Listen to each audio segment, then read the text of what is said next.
Hello, everyone, and welcome back to the EGFC. We are getting ready for our third match of the night, the Battle of the WSUs. Weber State University going up against Wichita State University. Should be a fun one, a battle of two teams in the Central Division.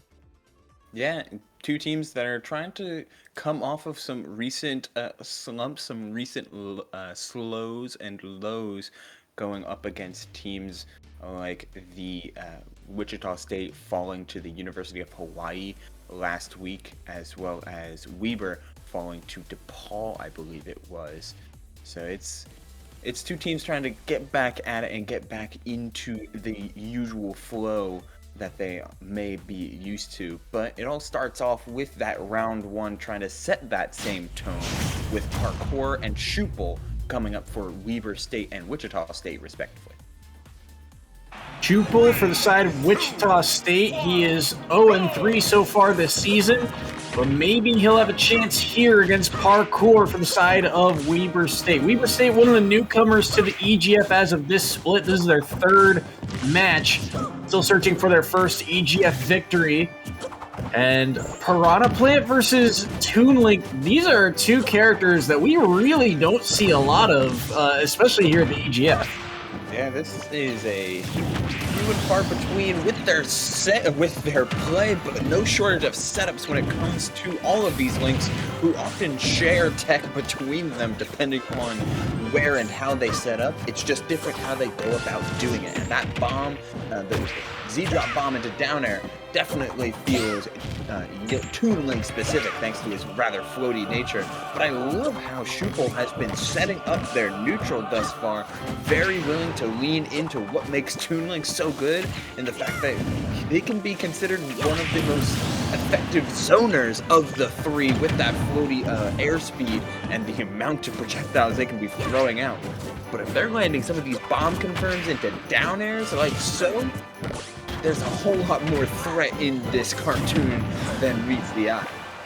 Yeah, and right now, Schuppel is relatively at kill percent, but Parkour is just not finding any openings, and Schuppel just keeps finding these projectiles. That bomb going to be shielded as well. The up B won't land. No punish there from Parkour either.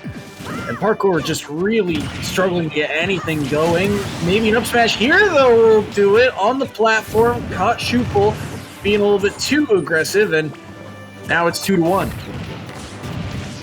Oh, that's fun. The bomb bounces off the poison cloud. That's neat.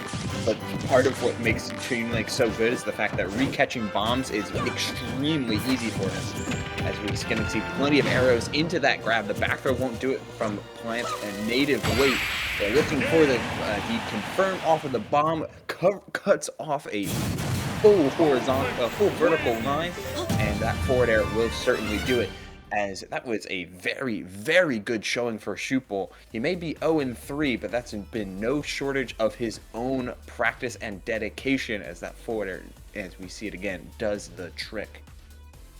Yeah, he may be 0-3, but I mean, he's been tasked with some tough games in the past. And Wichita State, I mean, as a roster overall, they've had a rough go of it through the first parts of this season, but Schuppel's showing here. I mean, this is good game knowledge, right? Recognizing, hey, he's weak at the top of this. If I land this bomb, this down air, this spike hitbox is there if I time this right. And just really strong recognition there from Schuppel to convert both times, right? Both bombs knock him up, and he knocks him down.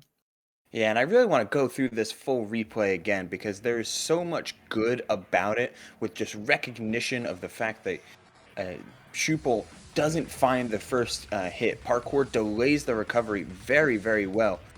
But the... Oh, man, I missed.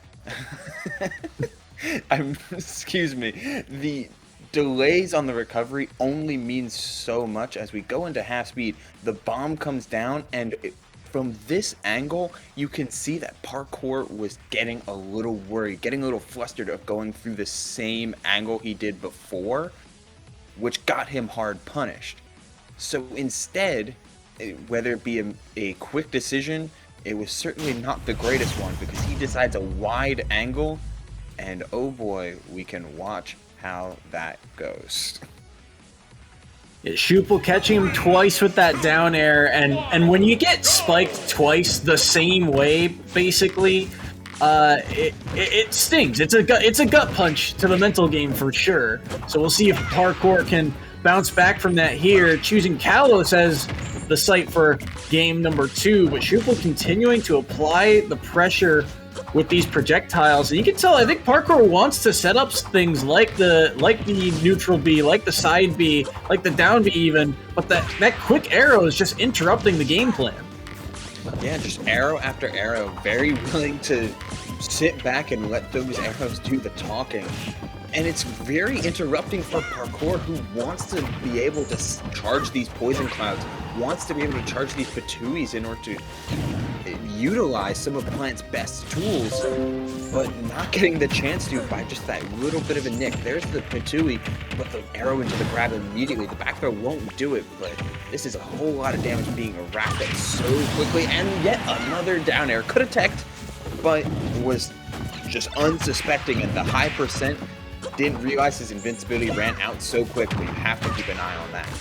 Yeah, the timing of that play just not in Parkour's favor either, right? Just not realizing, hey, it's going to run out right now, and then get spiked for it. So stock number 1 off the board of Parkour, and Shupel continuing to press here.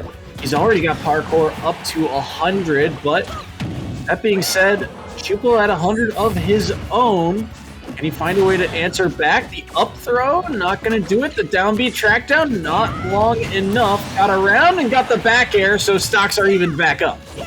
Yeah, and that's the stuff you kind of need if you're trying to hide in that poison cloud. But Shupel continues to try and keep Parkour honest, shifting between a tilt-based affair to this arrow-based one that it really seems like Parkour is not sure how to maneuver around. And I can't blame them if they're given how Plant isn't exactly the quickest or most nimble character, restrained by that pot, but able to bypass the bomb down air, go for it again. No, the angle on the up B keeps them safe. That turnaround was so good. He B reversed the up B, which isn't changing the momentum because they're in place, but it changed the direction that Toon Link was facing, and up B always sends in the direction that Toon Link was facing, which sends close to that side blast zone. Very cheeky stuff on Shupel's part. Really well done, and you can tell Parkour, he's just kind of searching for any type of momentum. Oh, those arrows, again, just interrupting everything. The boomerang setups as well. Shupel is all over every miss tech. And once again, Parkour has been forced to the corner here. That recovery just keeps getting caught. And the spike, it did come through. He air dodged thinking he'd have the tech. And that's going to lead to another down air. And Shupel with a commanding first set. That's four down air kills with Toon Link's Dare. That's not really...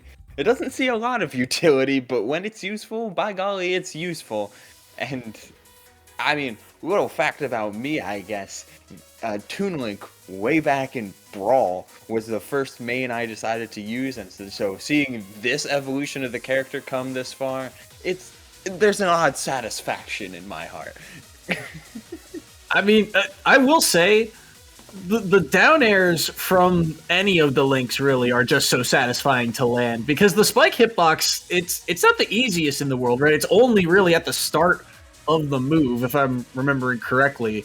And so to have that timing down pat and to land it so many times in one game, I mean, you gotta be feeling it, right? It's on. You are on point if you're able to land that many in one set. Wow, the frames, literal frames. That's insanity. Just, I absolutely hear what you're saying. Those moves are just individually feel very rewarding to land, whether it be a mixture of the sound effect or the rarity that you get to do so. But the fact on that first stock, it was just a matter of just a couple frames of running out of invulnerability. This was a good trap from Parkour, able to pressure with that down special before punishing the up smash with a back air of his own. But Parkour just did not get a chance to actually do anything that Plant is known to do, just completely stuffed out by many of Toon Link's frequent and abundance of projectiles, but kept honest by Shupo's very well-spaced dash attacks that prevented him from getting grabbed, but still forced parkour into shield. Even the roll there around that neutral B was good. And like you said, the turnaround of that up B, the grounded up B as well. Just and I think the Link up Bs also sometimes have that weird kind of pull in property, like they wind box you inward sometimes, or at least for Toon Links, the grounded one does, and Parkour falling prey to that. So Wichita State, they take a 6-0 lead after that first set, and we get ready for set number 2. I see a Mega Man on screen, and knowing this is Wichita, that's got to be Lenny on the on the Shockers roster. For the side of Weber State, that Lucario must mean that's Yo-Yo Guy making his second appearance here for the newcomers. This is a funny matchup. So just based on raw instance, you would think, oh, Mega Man has a lot of tools that are able to just bully Lucario in a lot of raw situations, so Lucario isn't going to be able to do all that much, given a character based on mobility versus a character that can really shut down airspace. But Lucario's fancy movement and directional mix-ups, on top of having just insane airspeed flat, makes it very difficult for Mega Man to pin him down, on top of the fact that if you're able to avoid that move, a couple moves in particular, all of these lemons aren't necessarily doing what Mega Man wants. And you can also, at these high percents, really rely on Aura Sphere to change things up, but not respecting the Crash Bomber leads Yo-Yo Guy into falling that first stop. You have to understand that those Crash Bomb, all these set play moves that Mega Man will go for, they're all leading to one thing, either back air or down air. There's a really clean follow-up into that back air, right? That side B bomb ends up sending right into Lenny. Like you said, the setup's so important to recognize. Lenny with a good early lead here, but that is one of the dangers of Lucario. When you are behind, your comeback factor is even stronger, especially if that counter comes through. Yeah, but you're never far behind as long as you keep that percentage in this tight window of 65 to 100. That's when Lucario is particularly dangerous, because he's not at threat to losing a stock too soon, but he's definitely dealing a ton of damage, as it looks like he was reading a tech away. Goes for the grab into the back throw, throwing the Aura Sphere, no, just looking for a charge, trying to use the setup on the ledge that is so consistent with Lucario. The forward smash comes in, but the shield comes up in time for Lenny.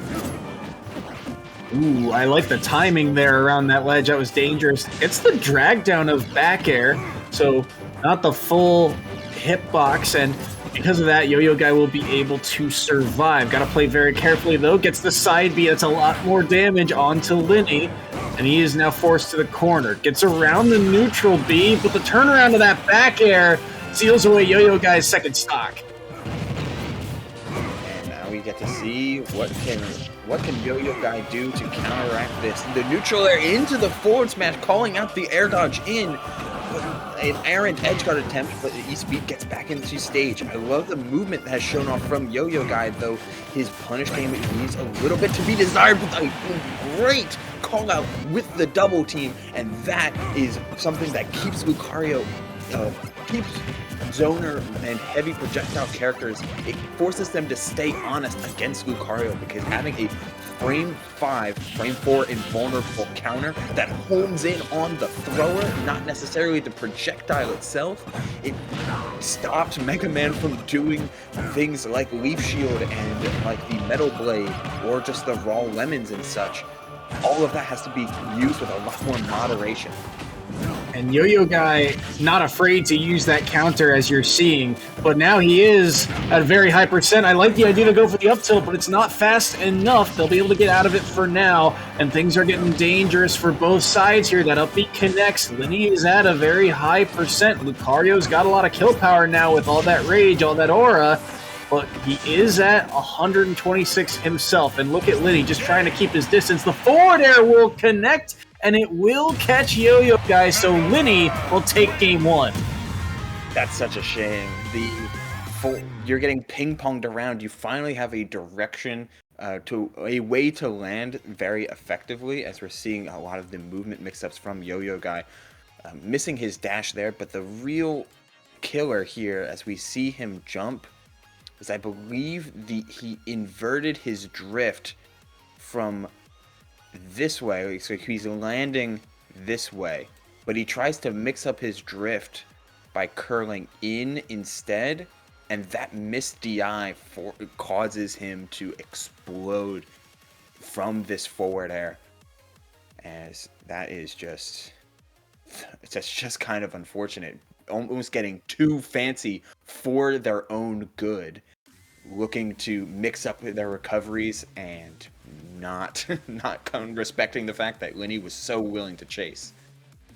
Yeah, and I think I end up saying this a lot, but the back air and forward air have surprising amounts of knockback, right? The back air, you do have to get, the full move to hit. Like we saw, you can sometimes get that drag down instead. But that forward air, I mean, at 120, it doesn't look initially like it could kill, especially when you're landing it at, say, like 0. But then you look at Lucario being caught at 120, and all of a sudden, yeah, that's going to kill you off the top of the screen. And Lenny able to, like you said, chase him down and catch him out. Lenny is one of the heavy hitters of Wichita State. He is 9-0 this season and looking to keep that 0 where it should be. Possibly trying to reach double digits if he can close out Yo-Yo Guy here. But Calip's the site of game number 2, and I feel like this is a Lucario classic. Oh yeah, it is Lucario's best stage, bar none, period. Just to add that little bit of extra emphasis. Not that it's bad for Mega Man. Having that extra space and no platforms to hide under or behind are certainly going to mess you up. But what Lucario gains from this stage is survivability, ledge play, movement, wall jumps, and wall clings by extension. Like, all of that just goes so far in Lucario's favor if you find the means to make that stage matter for you. And that is extra levels of spice that Lucario has access on to this stage alone, but they miss their B-reverse. Well, they might have extra levels of spice, but that time around, I think they were cooking with a little too much as they end up falling off. SD number 1 for Yo-Yo Guy, and an unfortunate one at that, because it felt like he had a lot of momentum in that first stop. Yeah, there was a lot going for him once they passed 65, and that's the important magic number that I will keep reiterating. The down B comes out, and it does kill. Okay, very good stuff from Yo-Yo Guy, being able to utilize that percentage, utilize that rage in order to find that stop even on a large stage like Kalos, as Lenny is really just providing no respect with some of these leaf shields.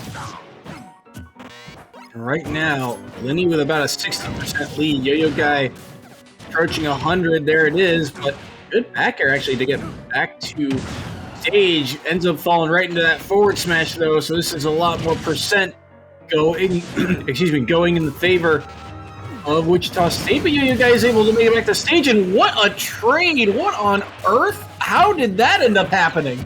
Lucario's forward smash is rather large, and so can be said for the forward air on Mega Man's part, but that trade is it's not exactly what Yo-Yo Guy needs, because you lose a lot of that aura, but it's definitely better than the latter of losing that trade, losing that interaction.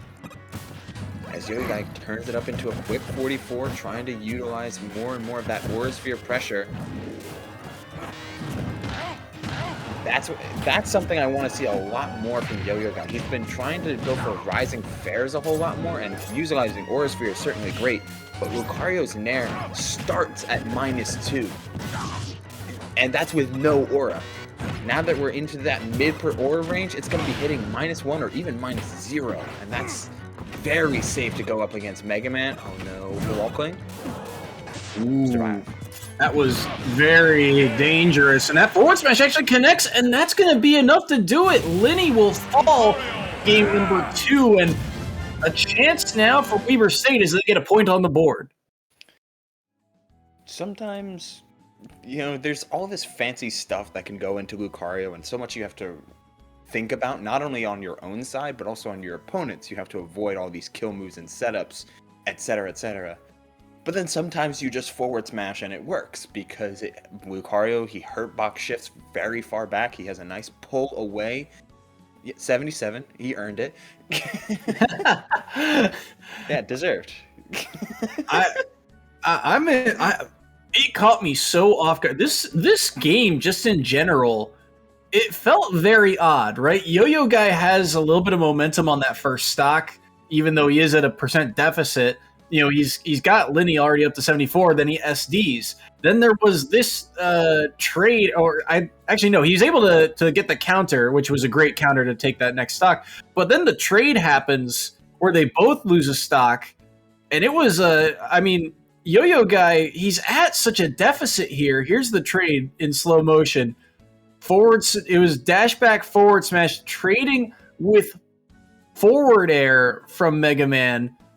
I'm actually kind of shocked the forward air hit because he's swinging away from Lucario.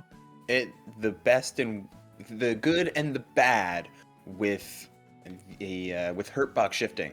The pull back saved Yo-Yo Guy in the last stock, but this push forward, this little yeet that he's doing here, reaching his arms right into that big old sword. But the hitbox is already out at the time, so the trade works nonetheless. So a wild, really, turn of events. We are on to game number 3. Lylat the site. We never see Lylat here. It's few and far between we get to see the stage. It's funny because Linny and Yo-Yo Guy seem to have very similar taste in stages.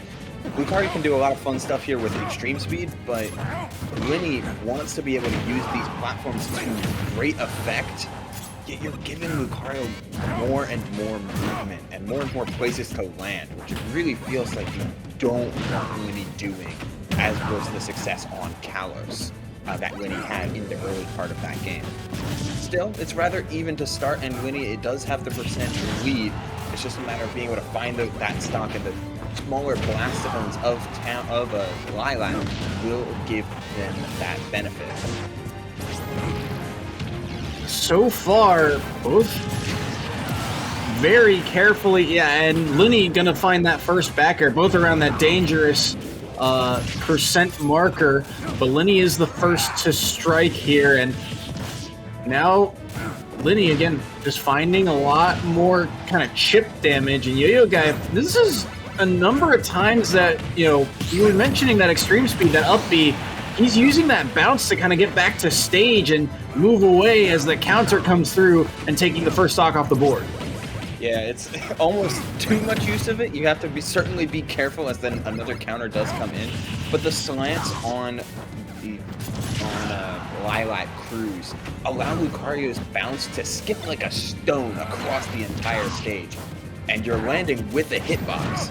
So it's a surprisingly good landing option if Linny doesn't respect it. And Yo-Yo Guy, they have their angles on lock. That is something for sure. But the spot dodge calling out the grab attempt, as this is a full stock deficit. And Linny also, too, is starting to catch on to Yo-Yo Guy's recovery. If he does go back to ledge, that down tilt is catching Lucario's recovery. So now Yo-Yo Guy got to be even more careful, as he's going to eat a little bit more percent from that leaf shield, is able to snap to ledge in time. And also the angles of Lylat kind of messing with some of the projectiles from Linny. Yeah, but Linny is still maintaining. I mean, it's their counter pick for a reason, but another counter comes out. The Aura Sphere almost connecting too. Linny has to be careful with how much quantity he's throwing out, because all of that is good for Lucario, but these confirms nonetheless will be solid as the damage racks up higher and higher. Gets another grab, and that has been so key for Linny, being able to maintain stage control off of these grabs. But the back air, the up air, will close out that stock end. 120 to 21. You could call this even. This is dangerous territory now. If Yo-Yo Guy gets one thing going, all of a sudden Lenny will be at kill percent, but he can't really afford to be touched. This is a smaller stage, and they're both kind of running out of room to work with. Up air connects, and Lenny is at 55. Caught the saw blade, but he eats a forward air for it. Yo-Yo Guy survives. Wanted something there with the counter, but did not find it. The jabs come through, I guess, from Lenny, but no real follow-up, and Yo-Yo Guy just trying to play very carefully here at 155. Again, one real strong hit should do it, and Lenny just not giving him a lot of options, so he continues to just kind of pelt away, but the neutral B connects on the shield drop, and Yo-Yo Guy will take game 3. That is the danger that comes with Lucario, and a couple missed reads or missed opportunities leads to 155 to 78, and that's an even game as it does that shield poke. Let's find out together as we reset this video, watching through the full interaction. Let's go 10 frames forward at a time, 1 frame forward at a time. The shield comes up. The ball gets thrown. No, okay, come on there. I think he jumps away. And this is, by the way, Lenny's first loss of the season. Does he... One more step closer. Does... I think it shield pokes. This pokes. Wow, that's incredible. I thought he dropped his shield at the wrong time, but no, you're right. That shield pokes. That's hysterical. It's unfortunate, but it comes with I mean, this hitbox, this blue ball is big, and that's all one hitbox after it's thrown. The charge hitbox gets a little wonky with its size, but after that ball is thrown, it is all one massive hitbox that can poke even the smallest of corners. And it looks like the fin on Mega Man's helmet, despite it not poking out, I guess there was a pixel that was. As Lenny's first loss comes in the Lucario Mega Man matchup. That is a Yo-Yo Guy. that's incredible too. And Yo-Yo Guy actually, I mean, this Weber State team, we don't have a whole lot of notes on them because they've only played in one game. They're 0-2. They had to there were some technical difficulties with their first week. They had to forfeit. But week 2, they played against DePaul, who is undefeated. So a lot of their players were just shut down. The only player to get a win in that set was Beta, the Mario player, who we might see later on today. Lucario, Yo-Yo Guy getting that first victory, that's a huge step forward for this crew.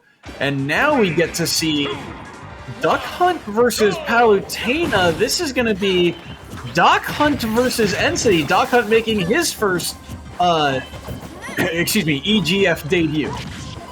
And the Duck Hunt with the Duck Hunt, and it seems like they've got a pretty good handle on what this Duck Hunt needs to do in a matchup like this, which is a lot of camp.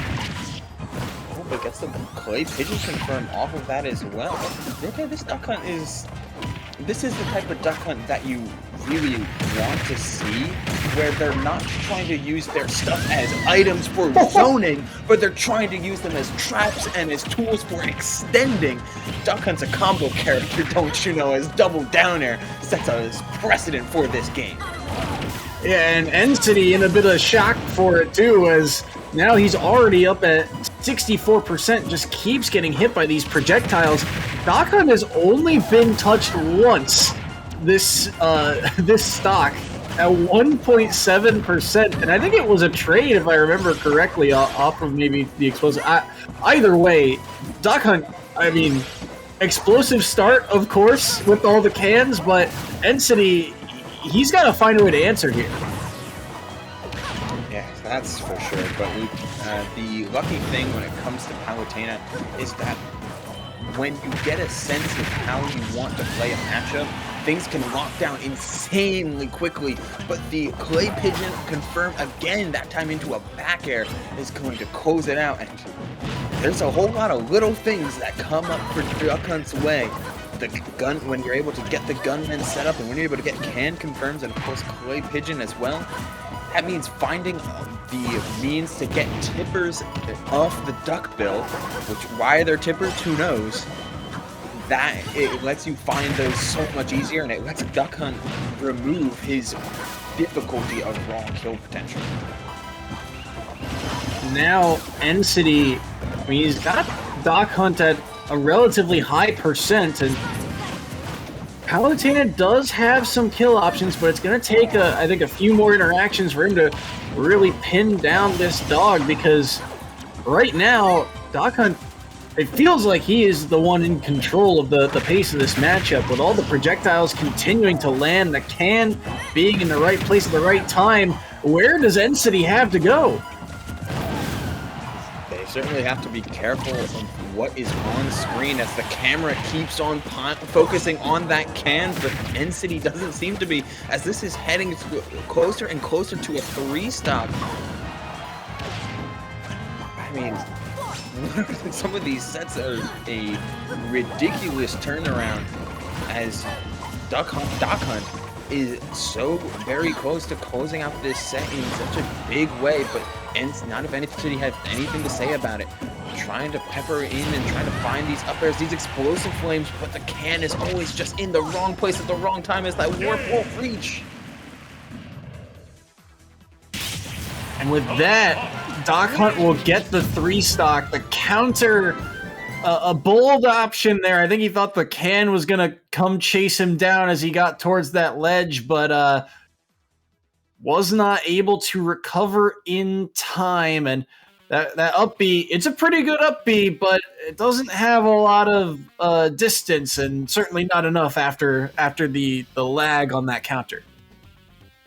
Yeah, using the double jump in order to go for something that granted, they hadn't shown off before, which is always good to try and save options for later that you think will be useful. But man, when you lead off the set with double clay pigeon into double down air, that's a 2 for 2 to making a 4 for 4. And as we closing off that first stock, and it just was riding high from there.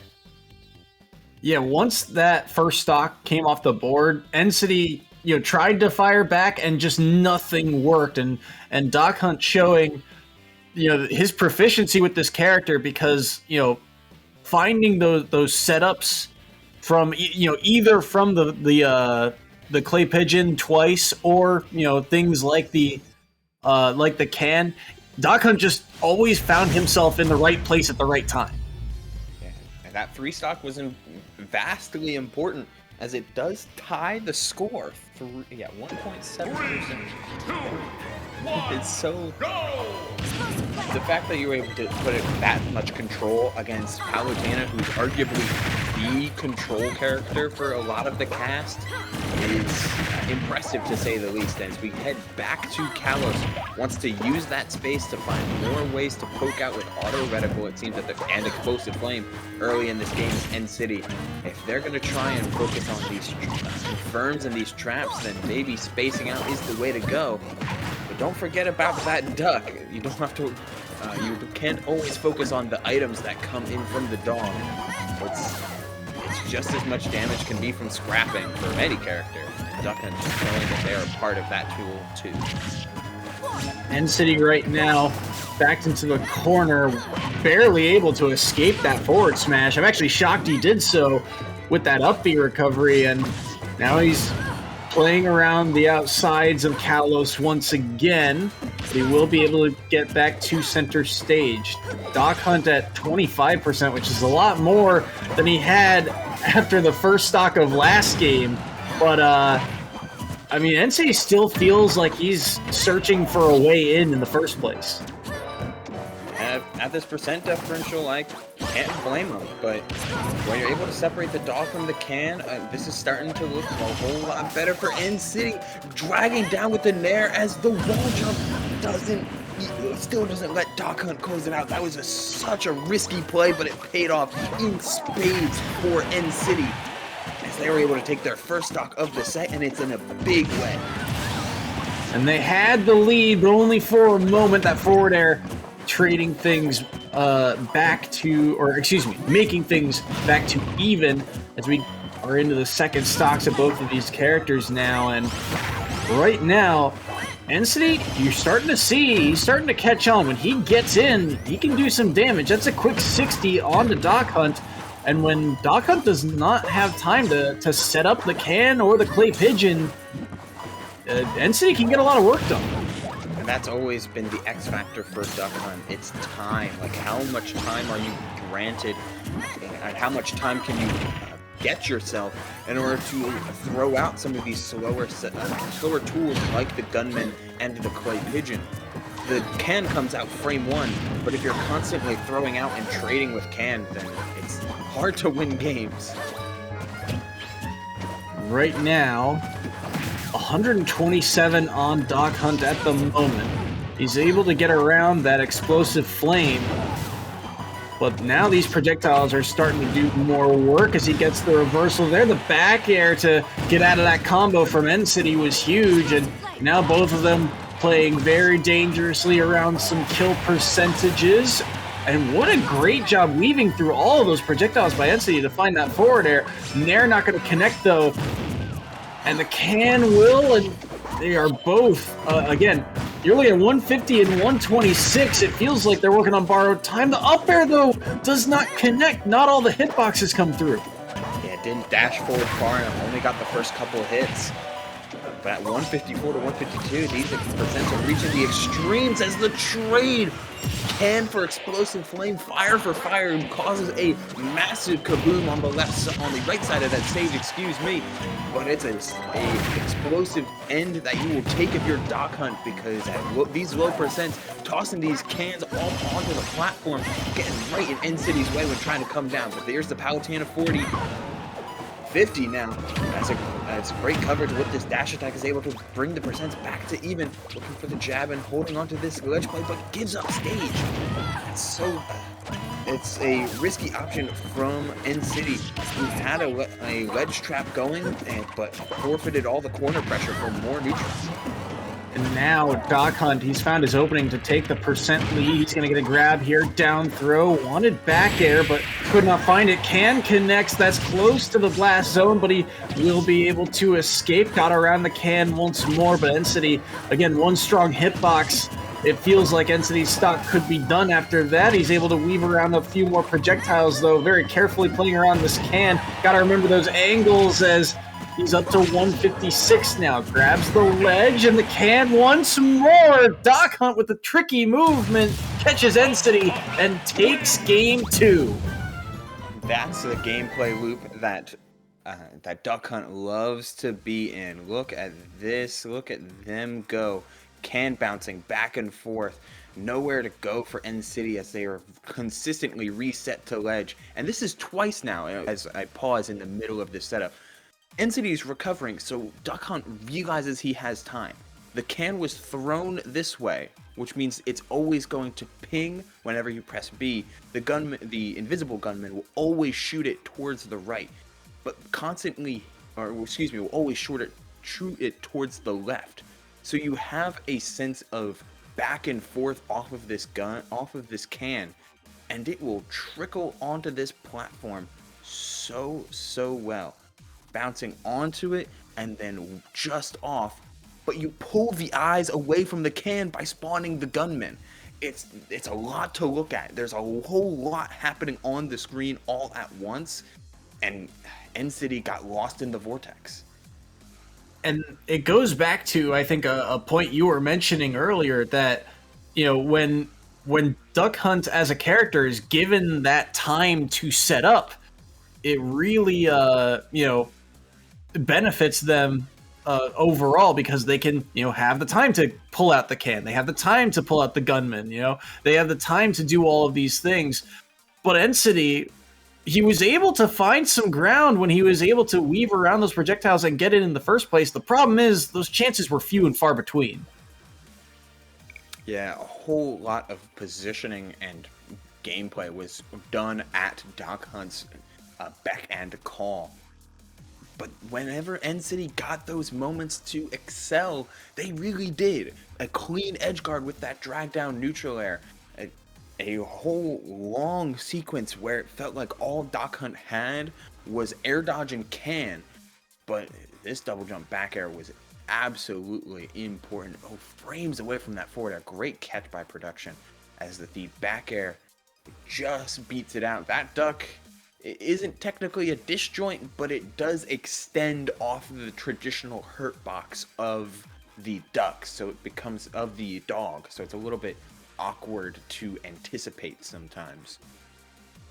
Here was that trade, the explosive flame for the can that you mentioned earlier, and that was really a huge turning point because NCity, it felt like he was a little lost until this moment where the percents, he got him back to even.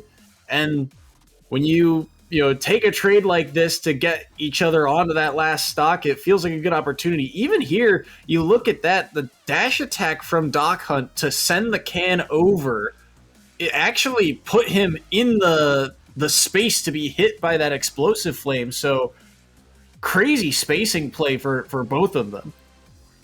Absolutely. It's when you look at a can on face value, it's pretty good, but it's nothing insane to manage.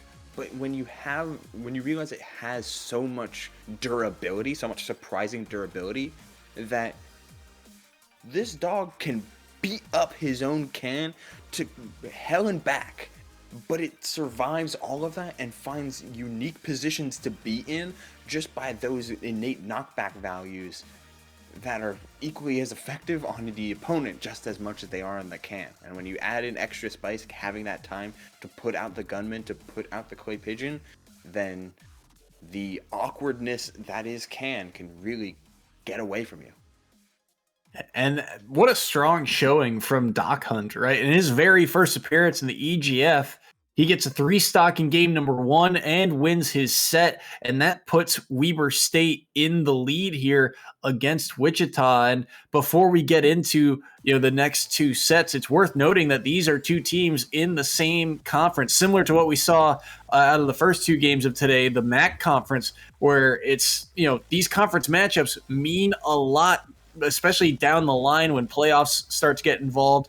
These conference tournaments, these are the matches that decide your seeding, and these are 2 teams that are towards the bottom end of their conference, but a win could propel them forward. All of their games this split, except for the very last week of the regular season, are games that are conference games. They are the games that count the most for their postseason chances. So this is a huge turning point in the next 2 sets for these 2 teams.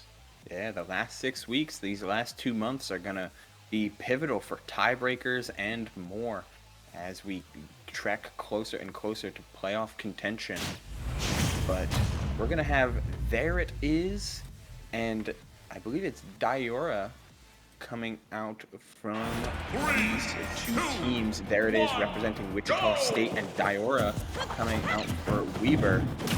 The Young Link and the Aegis, the pair that we're going to be seeing, and it is There It Is finding the opening hits. Yeah, There It Is. It's kind of a staple name to this Wichita roster.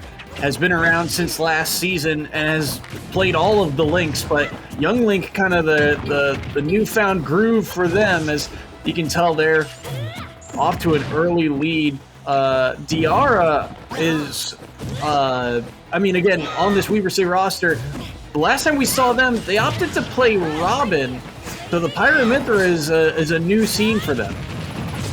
Can't blame them, to be quite honest. While Robin is certainly not far from a bad character and has a lot of very strong stuff going for them, and it's similar to Young Link with that arrow into down air confirm off the platform.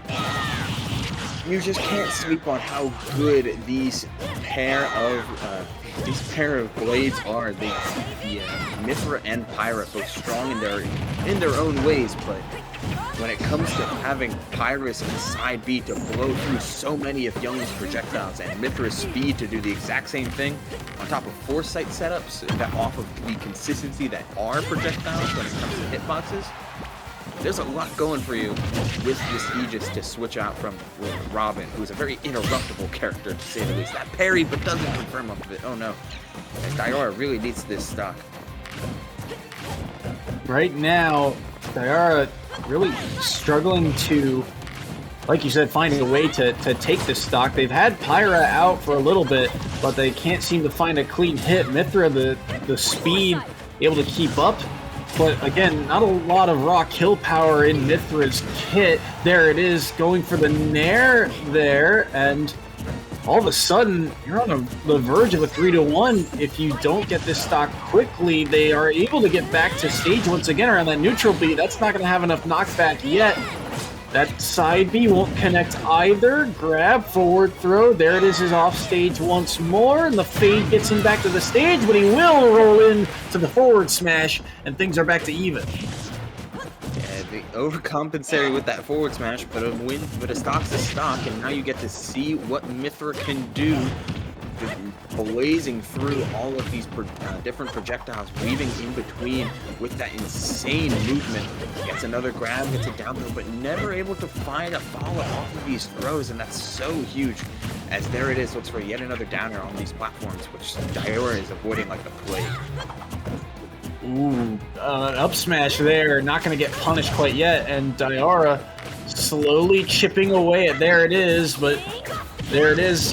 He's going to find that stock there, that neutral B, not sure that was pivoted the right way, and Diora will lose their second stock, and now there it is, up in that stock count 2-1, but the pressure continuing here for Diora. Stuck too long on the ledge, and that forward smash will connect. It's a tie game. He didn't think it would hit. I didn't think it was hit. Nobody except for Diora thought that would hit, but oh boy, did it hit. And that's the type of play that comes with a character that is a little bit new and a little bit privileged, to say the least. But Diora still needs to find a way past these onslaught of projectiles. And if you're there it is, you need to make sure that you're not letting Diora catch onto your cadence. That forward smash not going to connect. That's very unfortunate as another foresight comes in, but yet again, no hard punish. Both of these players missing some potential openings, but that's one that's not going to, Diora is not going to let get away. There it is. Trying to play a little bit more careful as Pyra is out, and that's a lot of damage on the board, but now Mithra here, 94%. Diora's got to play very carefully. Gets the forward throw. Read the roll back in. That up B will not connect as there it is, smartly recovering low. And very tense between these two. They both know that this match means a lot for not only each other's matches, but the scoreline overall. And I don't think that's enough resources in the tank. Yeah, Diora will fall to the Nair of there it is, and Wichita State will take game one. Really got to get a look at this final stock, because normally Mithra has the airspeed off of an air dodge to get back to stage, but did they use their jump? Oh, I think they did. So let's get that reset going, and let's slow this down just a little bit. As we gotta grab, oh, you're seeing the up tilt, we're seeing, all right, here is where it happens. Here is where the magic happens. Do they air dodge? Do they jump? You're looking for the double white circles, and Nair comes out right here. Yeah. And Younglings would be down here. So that little circle, that was definitely, yeah, right there. That's definitely going to end up being, Diora's. And trying to jump away from a Youngling confirm, unfortunately, well, what's usually confirmed, I guess that means there it is, was a little bit late, but we can see how it plays out. And just not having a jump that they thought they did causes the end of the stock. That's unfortunate to say the least, but you have to be careful at those high percents. Jumping out of hit stun can often be very good to escape a lot of pressure, but it's also one of the most hard punished defensive habits. Because without that jump, many characters' recoveries are just non-existent. And with that in mind, game number 2, Final Destination. An interesting stage choice here, I think, from we talked about this stage in the past, but Final Destination, one of those stages where it feels like a double-edged sword. Your disadvantage is just a whole lot harsher, but you can press your advantage a whole lot more. And without those platforms in play, we'll have to see how these two characters opt to play around each other. I feel like There It Is has the initial advantage with all these projectiles, but we saw what Diora could do when they got in. We'll certainly have to watch and see. On a stage like FD, you have to make use of Mithra speed, but the fun thing is that they're not consistently anti-airing There It Is. There It Is has found a lot of success just being able to jump away from ledge, though the Flame Nova, while not catching initially, There It Is looked for the punish and got burned. Kind of a strange pull-in hitbox too. Not sure There It Is was ready for it, but either way, Diora will be able to take the lead, but only maybe for a moment. They survive the down air, early up B, dash attack going to send them off stage. Switch to Mithra, air dodge around the arrow, and they do make it back, and they can continue to try and rack up this extra credit, but There It Is continuing to press, and there's the confirm into the forward air.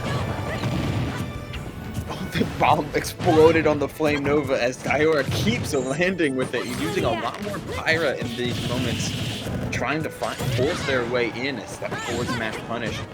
I like their adjustment though, their mental awareness of Pyra is so good in advantage in those ledge situations.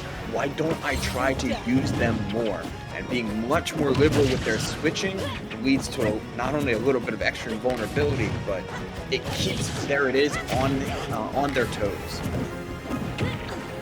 Good grab there on the dash attack, and Pyra out now makes this very scary for There It Is in this corner. That side B will connect, won't be able to knock them too far off stage though, so There It Is gets back to the battle without much trouble. Good parry into the forward smash from Mithra. Change to Pyra now once more for these edge guards, but hasn't had a whole lot of success with that, and There It Is able to make it back to stage once again.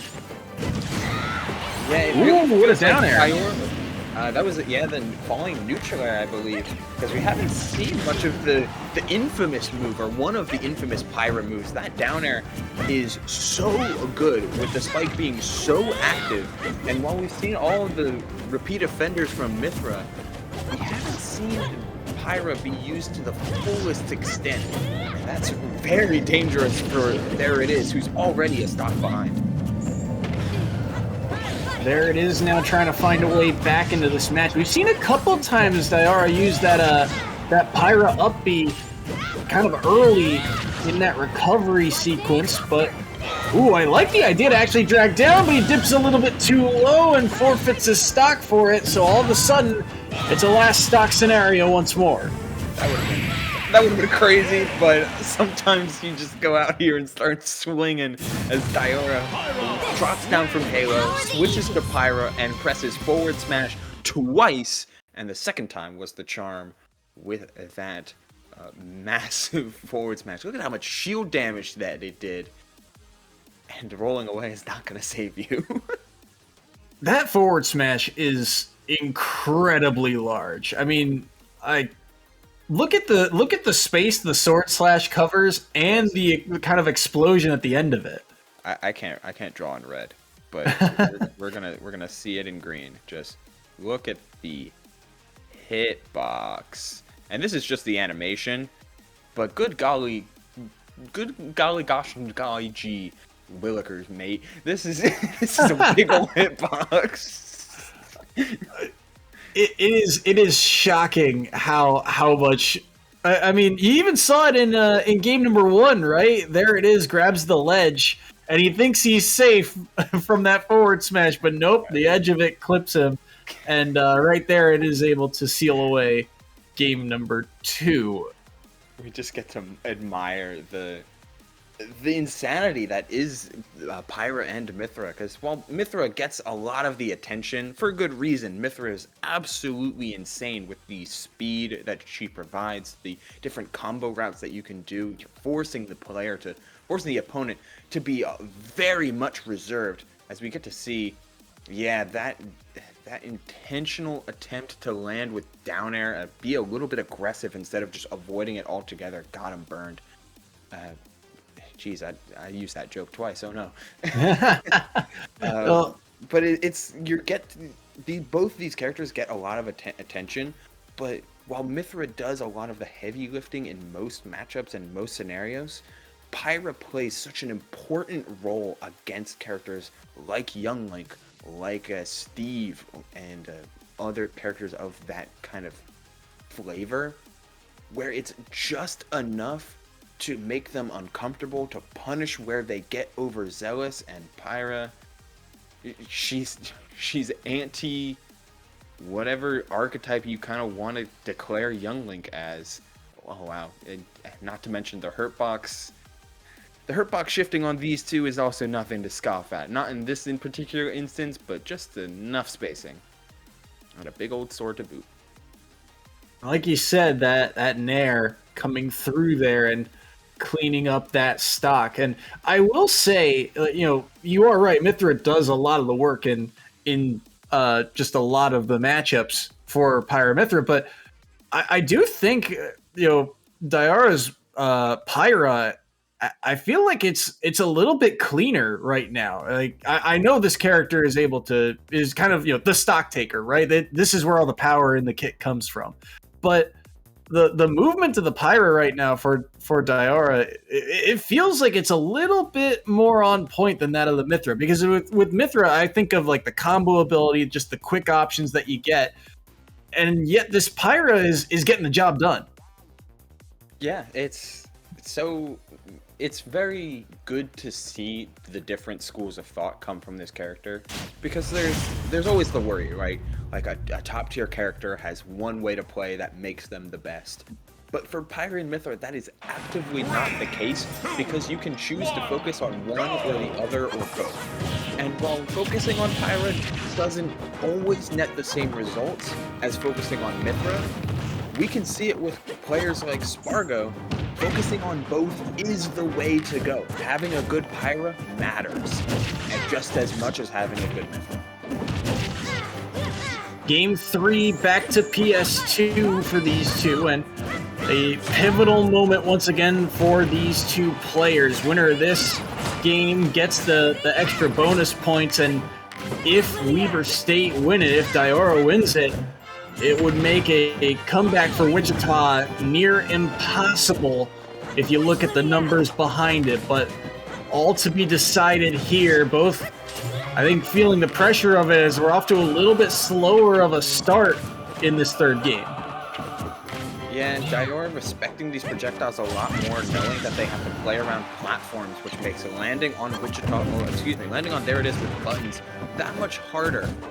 But the damage isn't too much of a differential, as that's a grab into a forward throw, finding the roll read, but misspacing it. Okay, that's a scramble, but luckily Foresight is there to keep Diora safe.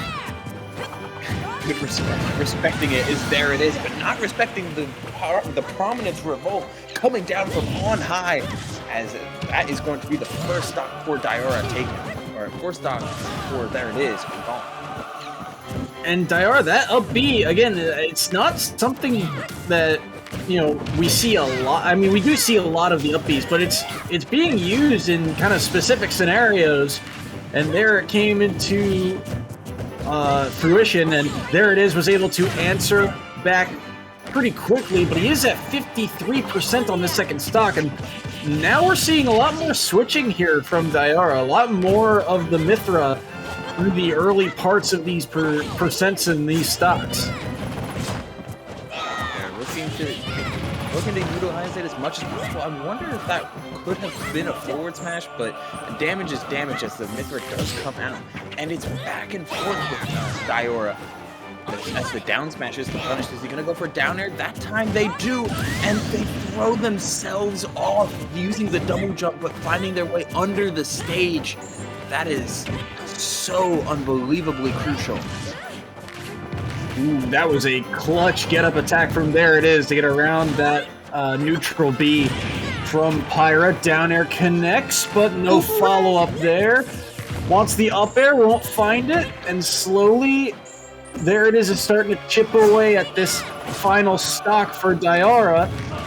This Pyra has got to find a way to get something done to give themselves a chance, and the up B again, that splash hitbox of it connecting, and we're on to the last stocks.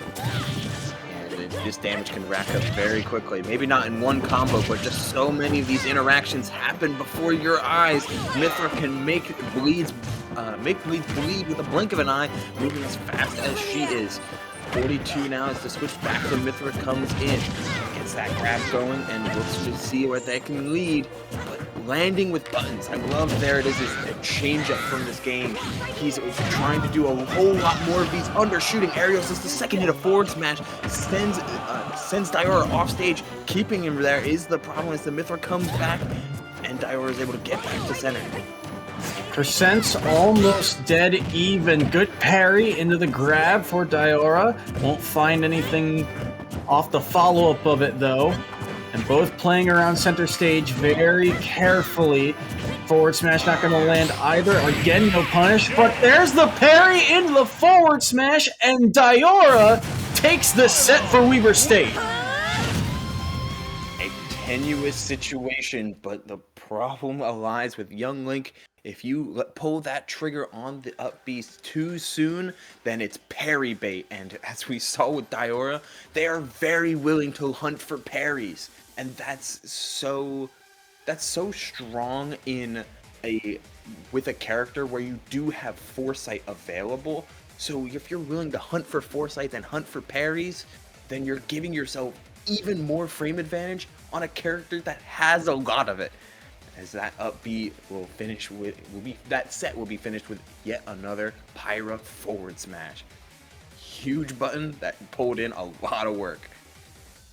And I think you touched on it. One of the key factors for me when I look back on this set, the foresights that got landed were almost like a foreshadowing of that parry, right? They landed so many foresights, and that's something we don't see from a ton of the Pyra Mythras in this league. It's mostly just kind of the bread and butter.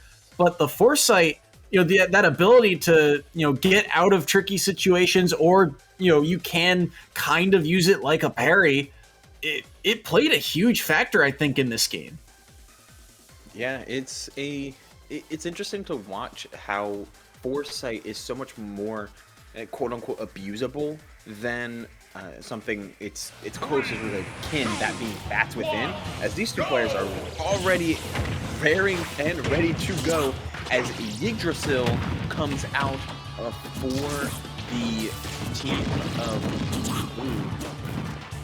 where am I looking at? Wichita State. Wichita State is Wichita State. He is in an interesting position, 0-3 on the season, and he has got to play near perfect, I think, in order to try and bring this one back against Weber State. The ZSS, I'm actually not sure. This is Yep being locked in for Wichita State, for Weber State. Yep did not play ZSS the last time they were on stream. They played Ness instead, so another character added to their gauntlet. Another character that is going to be closing out a stock for Weber State. Yggdrasil, the last time we saw I saw them play, it was against, ironically, another Duck Hunt player who did very strongly into their Greninja, but what they showed off was a good sense of how Greninja wants to flow. But understanding how a character wants to flow and understanding how a character can counterplay others are two very different things. And right now, while finding plenty of grabs is good, finding that definitive hitbox on Zero Suit Samus is a whole lot harder. Yggdrasil right now, if you do the quick math, he needs 6 points to tie things up in this set and down a stock, it means he's got to play near perfect for the rest of this match if the Shockers are going to have a chance of, getting this victory against Weber State. Now, that being said, continuing to press. That boost kick will connect, and Yggdrasil is on his last stock. This forward throw, but trying to press too many, trying to mash too hard, get too many pummels as a cross up on the DI, the up throw does in fact take it, but Yggdrasil not only needs to win this game, but also has to restock the game ahead of him in order to even up this ride. But yep, he's certainly not letting him do that easily, playing to Zero Suit Sam's safety and mashing out of every single grab. And still with an extra stock here compared to Yggdrasil, who's already up to 60. Gotta do something here. Doesn't get the drag down on that up air. We've seen a couple of Greninjas already, 2 on the side of Marist earlier this stream, and the amount of up air drag down combos they were able to land were really pivotal in their set. The Yggdrasil so far, we haven't really seen a lot of that Greninja combo game, and nearly getting spiked for it too, as gonna bury him, gonna up him, and that's gonna be game number 1. 2 stock on the board, and that one, I believe, puts it out of reach for the side, or actually not quite out of reach, but it is near impossible now for Wichita to come back. Wait, wouldn't that be a 2-point would be 16, so there would be an 8-point victory. Yeah, they would need double 3 stock from these next 2 games in order to keep alive and tie, which that's a toughie. Especially the way Yep is playing. I mean, that was a tough game 1 for Yggdrasil. And it's the type of matchup that Zero Suit doesn't often look at as favored, though this definitely is more closer to even than some others. Greninja's low dash and the ability to keep up with Zero Suit in the air, given their comparable jump heights, 2nd and 3rd respectively, Zero Suit to Greninja. Those are the makings of a good way to keep up and to keep hounding Zero Suit Samus no matter how much he tries to escape. Yet, great spacing and good tricky movement on Yep's part kept Yggdrasil on their toes and oftentimes guessing. Good early combos here in game number 2 from Yggdrasil to keep Yep at a little bit of a disadvantage for now. 61 on the board, but Town and City, the stage choice of game number 2 here, is this still very neutral, or does this stage tend to favor one or the other? This stage is predominantly neutral, but it's the closest thing to FD that Yggdrasil could get, given the fact that both FD and Kalos were banned by Yep. So it's as close a thing you're going to get to it, but the platform layouts, they make a difference, and the triplats give Zero Suit so many ways to escape, and whether it be the biplat or triplat layout. So it's going to be hard for Yggdrasil to truly find these catches unless they're willing to hard commit to some of these forward airs. I loved the one that happened earlier, very close to killing, but this neutral tech, oh, you got ZSS'd. Falling out of her moves randomly. I'm in shock.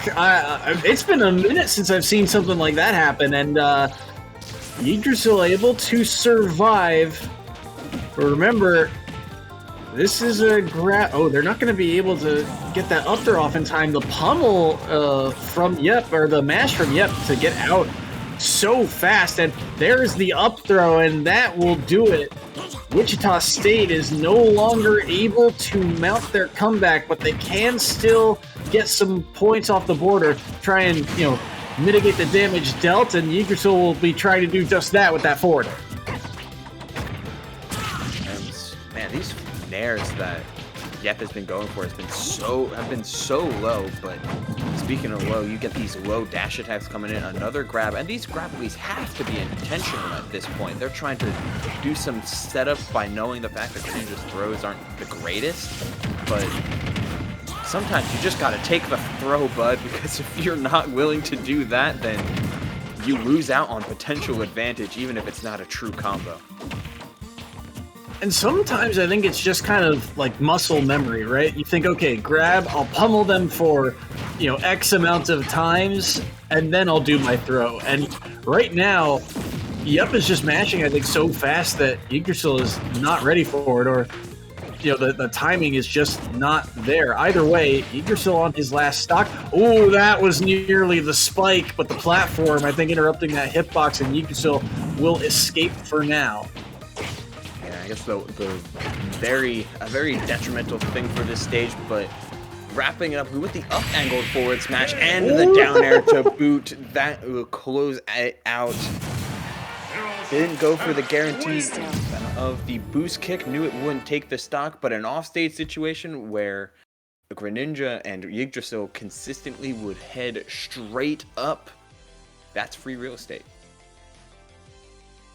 Yeah, well read there by Yip. Like you said, nowhere really for Yggdrasil to go except for straight up, and that spike, that's, again, another one of those, not the easiest in the world to land, but if you've got the timing and the spacing to do it, why not? Especially if it's going to take that stock first. And a commanding set from Yep here in his second appearance.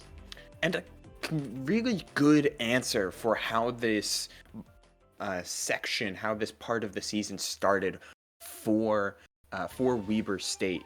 There was just, they had to play against so many really good teams.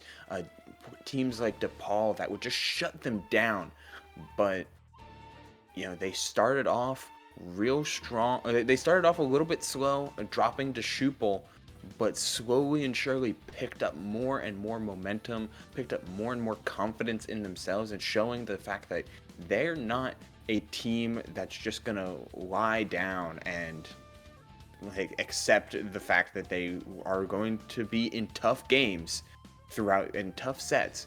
They're going to push the pedal to the metal, and they're going to keep it competitive, and sometimes a little bit too competitive for Wichita State, who, after a great start from Schuppel, got just slowly but surely pulled away from them.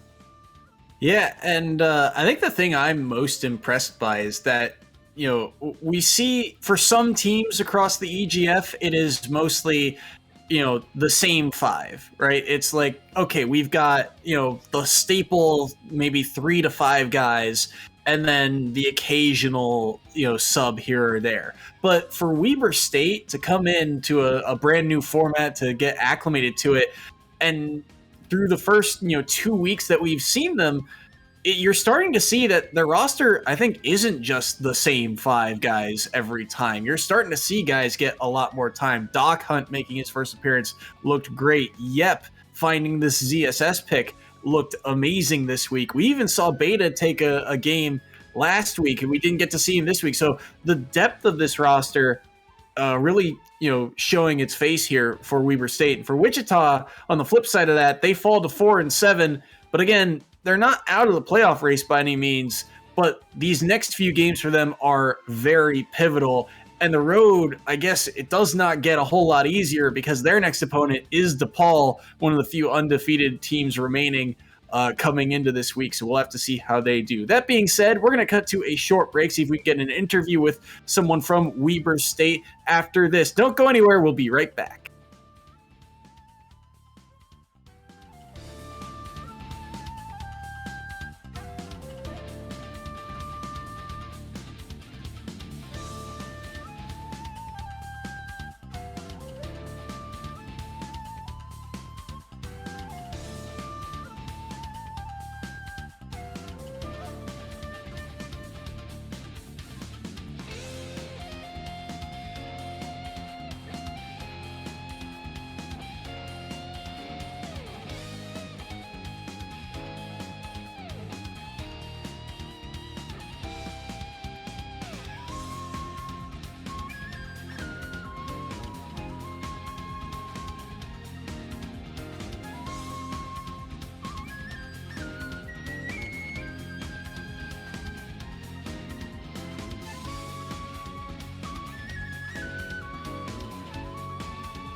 Hello, everyone, and welcome back to the EGFC. We are here with Weber State's Yep after their victory over Wichita State. So, Yep, how's it going?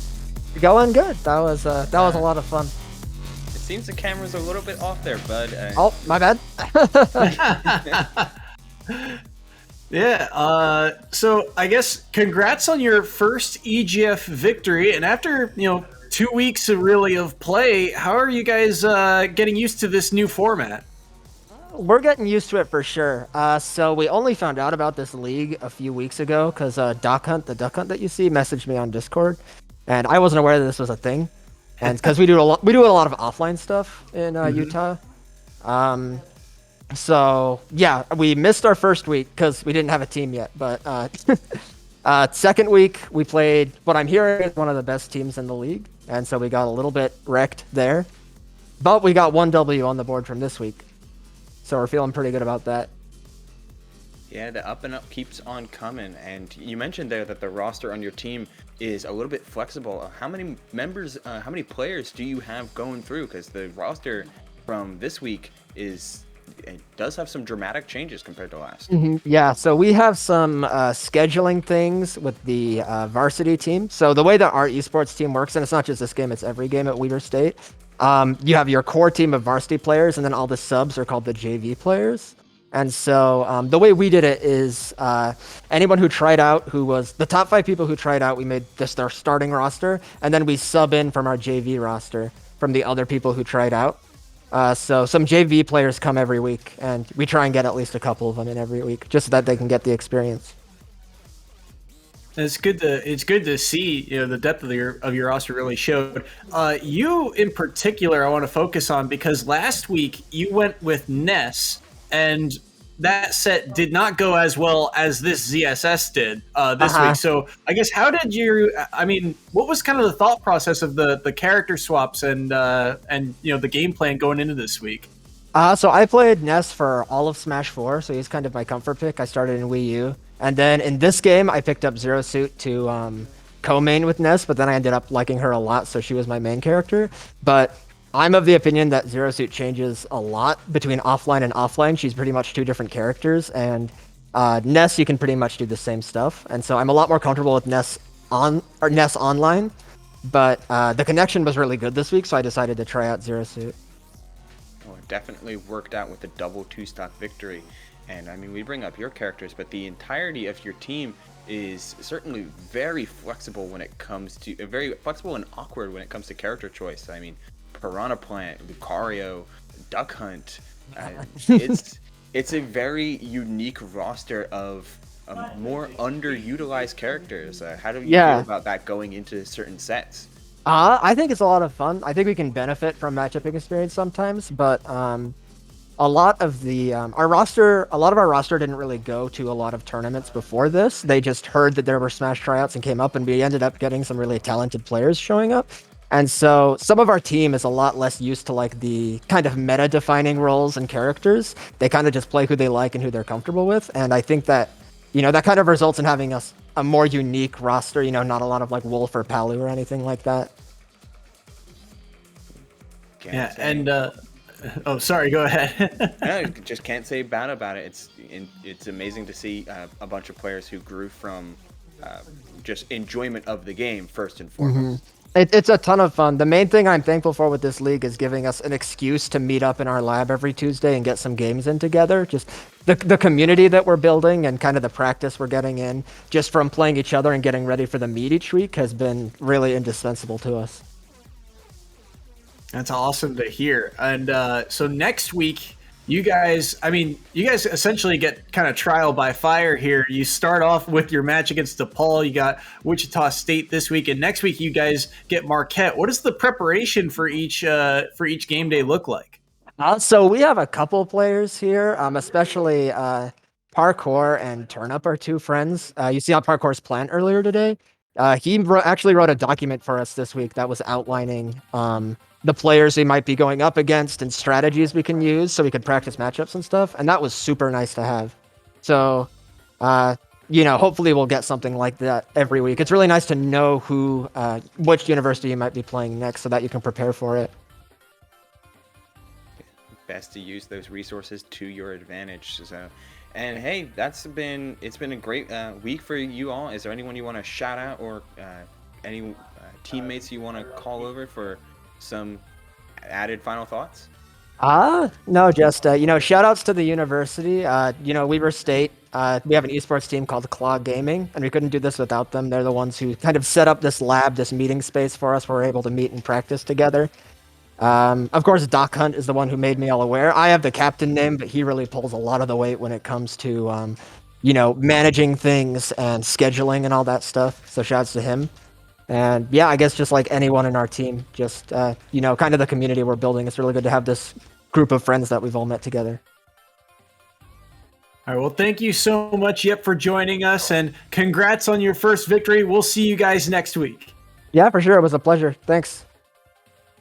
All right, and with that, we will be getting into a short break here to get ready for our last match of the night. Should be a fun one, so don't go anywhere. We'll be right back.